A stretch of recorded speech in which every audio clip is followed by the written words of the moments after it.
There is no surefire way to become a great writer. If there was, everyone who dreamed of becoming a writer would be one by now.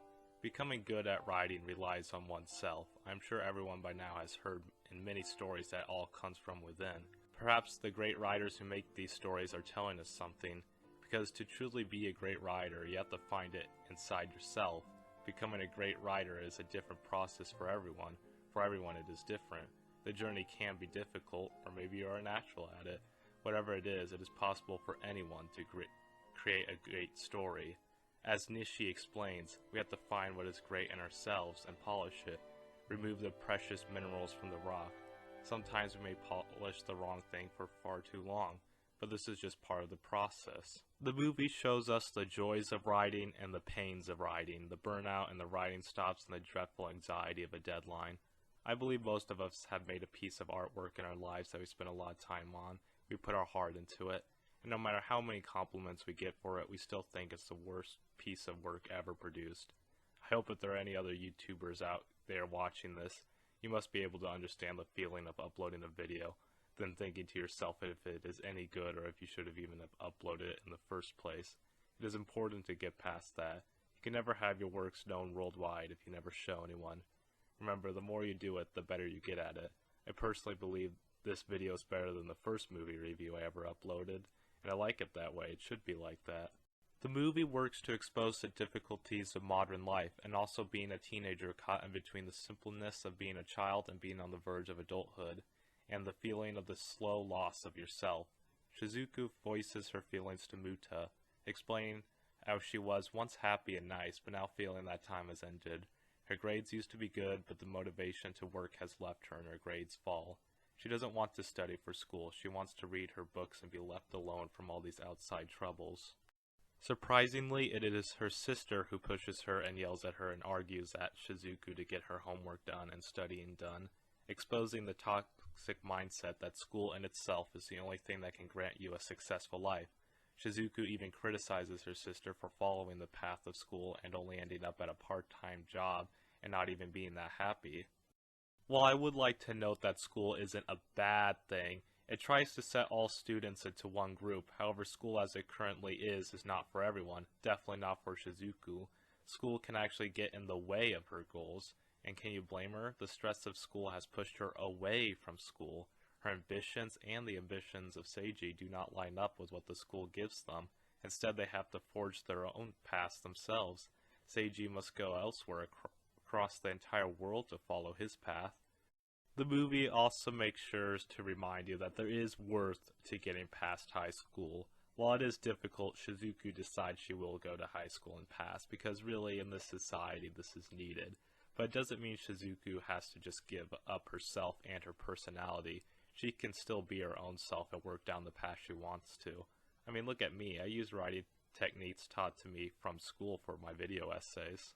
I also use second person in my video essays, which for some reason my school never liked me doing.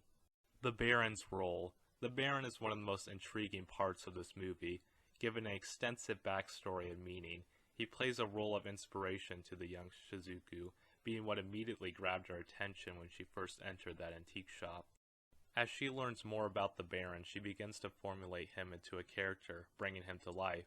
He even becomes a mentor figure, bringing her through his world and keeping her optimistic and keeping her writing. The Baron is created by her to be there when she needs him.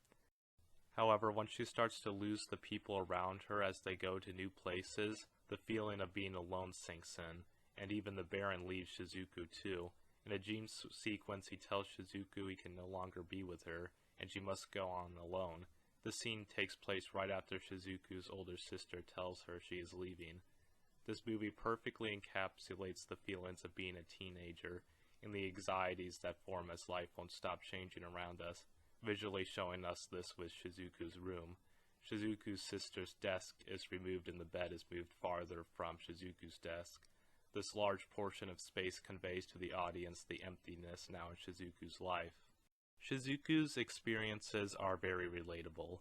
As we grow, we begin to find out we don't actually know what we want. That's one of the worst parts about being a teenager. The good old days were 6 months ago. It all used to be so simple, but the complexities of life begin to fall. As the movie teaches us though, not knowing what to do with your life isn't a sign of inferiority, for it is pretty normal. Figuring it out takes looking into yourself and finding it there. There may be multiple things you want to do with your life, so please don't limit yourself. Towards the end of the film, after Shizuku is finished writing her story, the history of the Baron is finally revealed. It is a tragic tale of Nishi finding him in a cafe in Germany. He took the Baron and left for Japan, leaving Louise and the Baroness behind. It took years for him to return because of the war, and when he finally did, he couldn't find her anywhere. So he keeps the Baron close to him as a connection to the past. The movie makes you feel bad for Nishi, but also for the figurine as well. Sadly, though, these stories of separation caused by war aren't uncommon. This all gives such a feeling of complexity and importance to the Baron. It is all helped by an excellent voice acting by Cary Elwes as in the English dub. He gives the character an iconic voice and a sophisticated feeling, making him come to life. I suppose that's what the Baron in The Cat Returns meant when he said, "When a creator puts his heart and hopes into their creation, the creation is given a soul." Growing up is hard, but the relationships you have can help you greatly, and while Shizuku's family can be tough on her, they do love her and support her. Nishi's antique shop will always be there when she needs a place to go, and Seiji will always be there to support her. Don't take the many people in your life who would gladly help you for granted. This is one of my favorite movies I have ever seen. The story it tells is sometimes scary in how relatable it is, but the film is incredibly charming and upbeat. One of my favorite scenes is when the grandpa and his friends join in to play Country Roads. Also a great plus about this movie has Country Roads in it, and I had no idea of that going in, so I was pleasantly surprised. Everything from the characters to the story was brilliantly done. The whole movie is enjoyable and evokes a sense of wonder and familiarity. Anyway, that's all I got for today's video, and as always, thanks for watching.